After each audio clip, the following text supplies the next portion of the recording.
Good morning students. पहले part में हमने जो है पेज नंबर 35 तक पढ़ा था। आज हम लोग 36 पेज से शुरू करेंगे।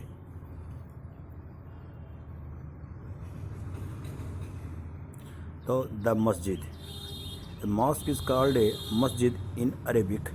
अरब भाषा में जो है मॉस्क को जब मस्जिद कहते हैं, लिटरली ए प्लेस, एक ऐसा स्थान, when where a Muslim prostrate in reverence to Allah, जहाँ पर जो अल्लाह की पूजा करते हैं। इन ए कांग्रेचुलेशनल मॉस्क, मस्जिद ए जिम्मी और जामा मस्जिद। मुस्लिम रीड दियर प्रेयर्स, नमाज, मुस्लिम जो है वहाँ पर अपनी प्रार्थना करते हैं, नमाज पढ़ते हैं टुगेदर, एक साथ मिलकर के। Member of the congregations choose the most respected learned male as their leader. इमाम, वहाँ पर एक उनका इमाम होता है, जैसे हमारे मंदिरों में पुजारी होते हैं, वहाँ एक इमाम होता है for the ritual of the prayer, जो प्रेयर को वहाँ पर प्रेषित कर सकता है। ही आल्सो डिलीवर्स द सरमोन्स, खुतबा, ठीक है, ड्यूरिंग द फ्राइडे प्रेयर। वो फ्राइडे की जो अलग से उनकी प्रार्थना होती है, शुक्रवार को नमाज अदा करते हैं, तो उसमें वो खुतबा को भी पेश करता है। ड्यूरिंग प्रेयर मुस्लिम स्टैंड फेसिंग मक्का, तो प्रेयर के दौरान जो है मुस्लिम नमाज पढ़ते समय मक्का की तरफ मुँह करके खड़े होते हैं। In India this is to the west, Bharat में पश्चिम की तरफ, दिस इज़ कॉल्ड द किबला, इसको क्या कहते हैं, किबला कहते हैं। अब आगे पढ़ते हैं इसके अंदर। Delhi sultan built several mosque in cities all over the subcontinent. उपमहाद्वीप में दिल्ली सुल्तान ने बहुत सारी जो मस्जिदें बनाई। These demonstrated their claims to be protector of Islam and Muslim. इसका सीधा सीधा संकेत क्या था कि ये जो है इस्लाम की संरक्षक थी। Mosque also help to create the sense of a community of a believers, तो जो जितने भी इस मुस्लिम धर्म में विश्वास करते थे उनके अंदर जो एक सामुदायिक भावना भी पेश करती थी। फिर उसके बाद है who said a belief system and code of the conduct, it was necessary to reinforce this idea of community because Muslim came from a variety of a background, क्योंकि मुस्लिम ये फिर जो है उनके अंदर एक रूपता भी जाहिर करते थे कि मुस्लिम जो विभिन्न बैकग्राउंड से आए थे। अब आगे देखिए भाई, a closer look administration and the consolidations under the Khalji and the Tughlaq. The consolidation of the kingdom as vast as the Delhi Sultan needed reliable governors and the administration rather than appointing aristocrat and the landed chieftains as governor. The early Delhi Sultan, especially Iltutmish, favored their special slave purchased for military service, ठीक है, called बंदागन। तो बंदागन से क्या समझ आया भाई, दिल्ली सुल्तान specially Iltutmish favoured दियर special slaves, जो उनके स्पेशल जो दास थे उनका फेवर किया। परचेज फॉर मिलिट्री सर्विस, उनको किसके रूप में लगाया, मिलिट्री सर्विस में लगा दिया गया। कार्ड बंदागन, उसको क्या कहते थे, बंदागन इन पर्शियन भाषा में जो है उनको बंदागन बोलते थे। तो they were carefully trained to man some of the most important political offices in the kingdom, तो कुछ जो राज्य के जो महत्वपूर्ण ऑफिसेज थे वहाँ पर भी उनको ट्रेंड करके, ट्रेनिंग देकर, प्रशिक्षण देकर के वहाँ पर स्थापित किया जाता था। The most important political offices in the kingdom, अच्छा, since they were totally dependent upon their master, जब वो जो है केवल टोटली जो है अपने मास्टर के मालिक के ऊपर जो निर्भर करते थे। दी सुल्तान को ट्रस्ट, सुल्तान उनके पर विश्वास कर सकता था। And they relief upon them, और उनके ऊपर पूरा ध्यान भी देता था। अब हमारा जो है इसमें देखिए, slave rather than sons, the sultan were advised a slave whom one has brought up and promoted must be looked after, for it needs a whole lifetime and good luck to find a very fine and experienced slave. So wise men have said that a worthy and the experienced slave is better than a son.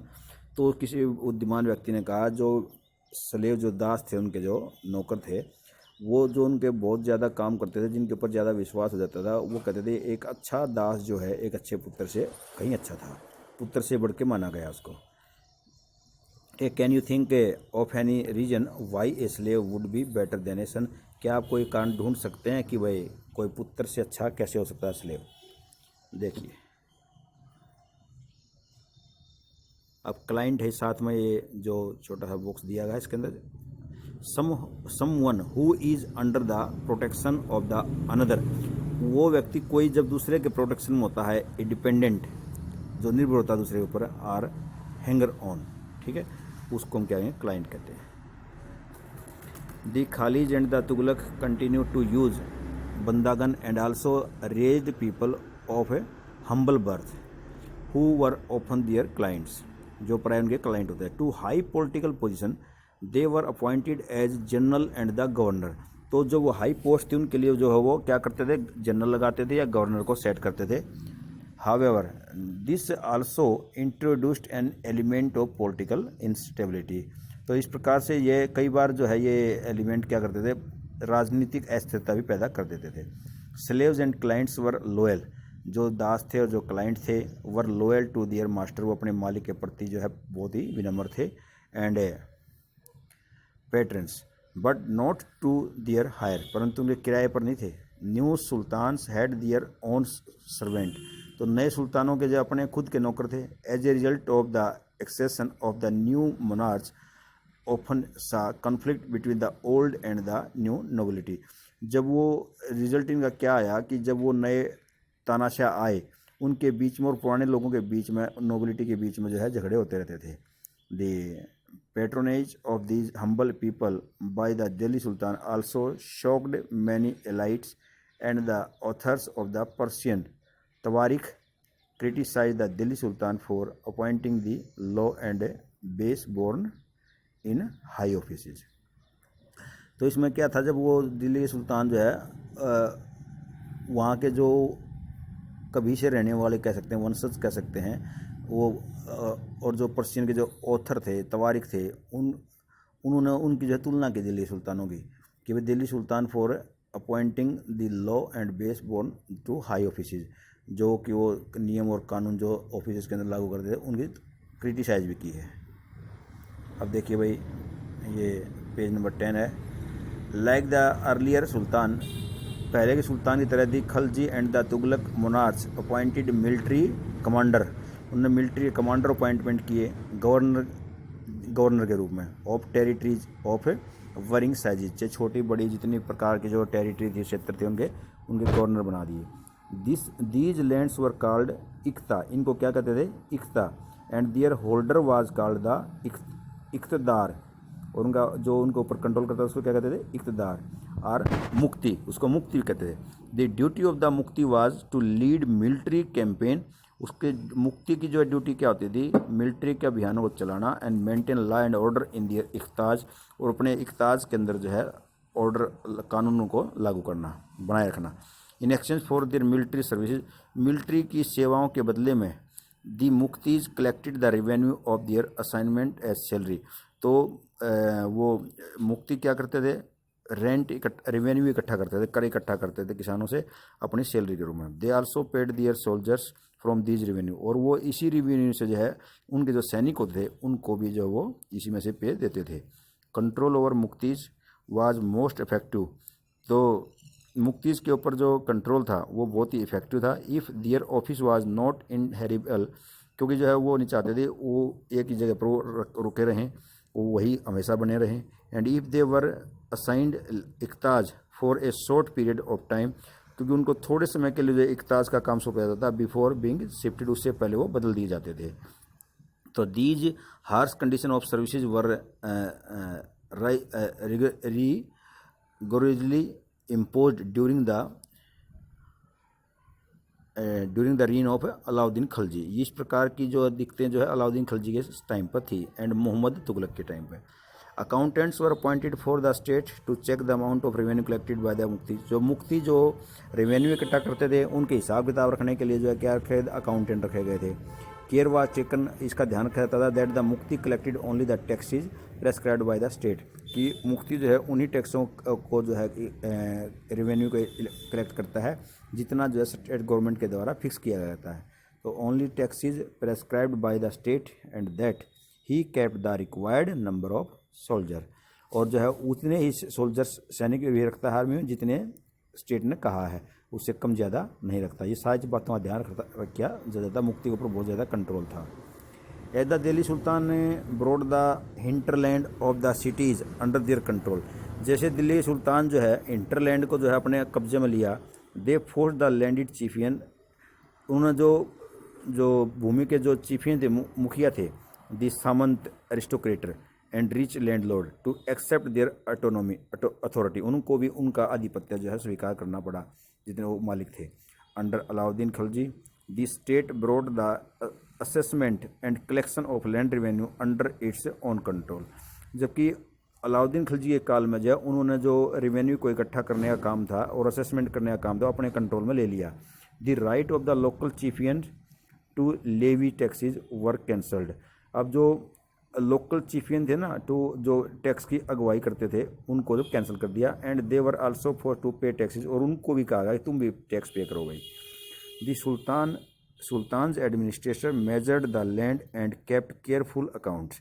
तो सुल्तान के जो प्रशासक थे वो बहुत ध्यानपूर्वक जो भूमि का मापन करते थे और जो है उनका अकाउंट का भी ध्यान रखते थे। Some of the old chieftains and the landlord served the sultan as revenue collector. तो क्या कहता है, some of the old chieftain, कुछ जो पुराने जो मुखिया थे एंड लैंडलॉर्ड थे, सर्व द सुल्तान सल्तनत एज रेवेन्यू कलेक्टर, तो वो जो रेवेन्यू कलेक्टर के रूप में भी सल्तनत में थे, एंड असेस्टर। तो there were 3 types of the taxes, वहाँ पर 3 प्रकार के टैक्स थे। वह देखिए, ऑन कल्टीवेशन कार्ड खारज, जो कल्टीवेशन के ऊपर खारज, and amounting to about 50% of the peasant produce, जितना किसान का उत्पादन होता था उसका 50% खारज लगता था। ठीक है। और नंबर 2 था ऑन कैटल, पशुओं के ऊपर, एंड ऑन द हाउस, जो घरों के ऊपर 3 प्रकार के टैक्स लगाए जाते थे। किसके काल की बात कर रहे हैं हम, अलाउद्दीन खिलजी के काम टाइम भी। It is important to remember that the large part of the subcontinent remained outside the control of the Delhi sultan. ये याद रखना महत्वपूर्ण है कि जो उप महाद्वीप का जो बड़ा हिस्सा था remained outside the control of the Delhi sultan, जो दिल्ली सुल्तान के कब्जे से, कंट्रोल से बाहर रहता था। It was difficult to control distant provinces, अब वो दूर की जो रियासतें थी उनके ऊपर जो है कंट्रोल करना मुश्किल था। लाइक बंगाल है फ्रॉम दिल्ली से बंगाल बहुत दूर है, वहाँ का कंट्रोल मुश्किल था। And soon after annexing southern India, और दक्षिणी भारत का कंट्रोल मुश्किल था। The entire region become independence, और आंतरिक क्षेत्र जो है क्या था, वो पूरा स्वतंत्र हो चुका था। Even in the Gangetic plains there were forest area, वहाँ पर कुछ जंगली एरिया था भाई। ठीक है, तो क्या था फिर, जंगली एरिया था। तो that Sultan forces could not penetrate, तो लोकल चीफियंस एस्टेब्लिश्ड दियर रूल, वहाँ पर जो है जो स्थानीय शासक थे, मुखिया थे, उन्होंने अपने रूल एंड रेगुलेशन जो है अपने क्षेत्र के अंदर लागू कर रखे थे। Some time rulers like Alauddin Khilji and the Mohammad Tughlaq could force their control in this area but only for a short duration. कई बार मोहम्मद तुगलक है, जैसे अलाउद्दीन खिलजी है, ये अपना दबाव भी बनाते थे, वहाँ पर अपनी पावर भी दिखाते थे, पर थोड़े टाइम के लिए कामयाब होती थी। अब देखिए भाई, the Mongols under the Genghis Khan invaded Transoxia in northeast Iran in 1219 and the Delhi Sultanate faced their onslaught soon after। अब भाई मंगोल्स जो है, जिसके अंदर जो है गनगिस खान था कोई, उसके अंडर में उन्होंने हमला किया था किसके ऊपर, ट्रांसोक्सिया इन नॉर्थ ईस्ट ईरान, उत्तरी पूर्वी ईरान के अंदर उस क्षेत्र के ऊपर 1219 में हमला किया था। And the Delhi sultan faced their onslaught soon after, जल्दी ही जो है दिल्ली के सुल्तान ने भी उसका सामना किया मंगोल के हमले का। तो मंगोल अटैक्स ऑन दिल्ली सुल्तान, तो मंगोल ने जो दिल्ली के दिल्ली सल्तनत के ऊपर जो हमला किया, increase during the reign of Alauddin Khilji, जब जो है अलाउद्दीन खिलजी का साम्राज्य जो है विस्तार हो रहा था। And in the early year of Mohammad Tughlaq rule, और प्रारंभिक सालों में जो मोहम्मद तुगलक के जो रूल थे उनके ऊपर भी आक्रमण किया। दिस फॉर द 2 रूलर्स, इसने जो है 2 शासकों के ऊपर जो है दबाव डाला, to mobilise a large standing army in Delhi, जिसके कारण जो है दिल्ली के अंदर बड़ी सेना का गठन किया गया। विच पोस्ट ए हुज एडमिनिस्ट्रेटिव चैलेंज, जिसने के सामने जो है कि बहुत बड़ी जो है प्रशासनिक चुनौती थी। Let us see how the two Sultan deals with this. देखते दोनों सुल्तानों इसके साथ कैसे डील किया।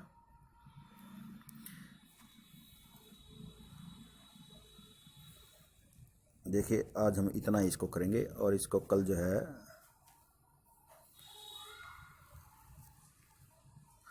तो 11 पेज तक हमने पढ़ लिया, 40 पेज तक हम कल से इसको शुरू करेंगे। तो आप इसके बारे में इसको देखें, वीडियो को ध्यान से सुने, मेन पॉइंट को नोट करें। Okay bye.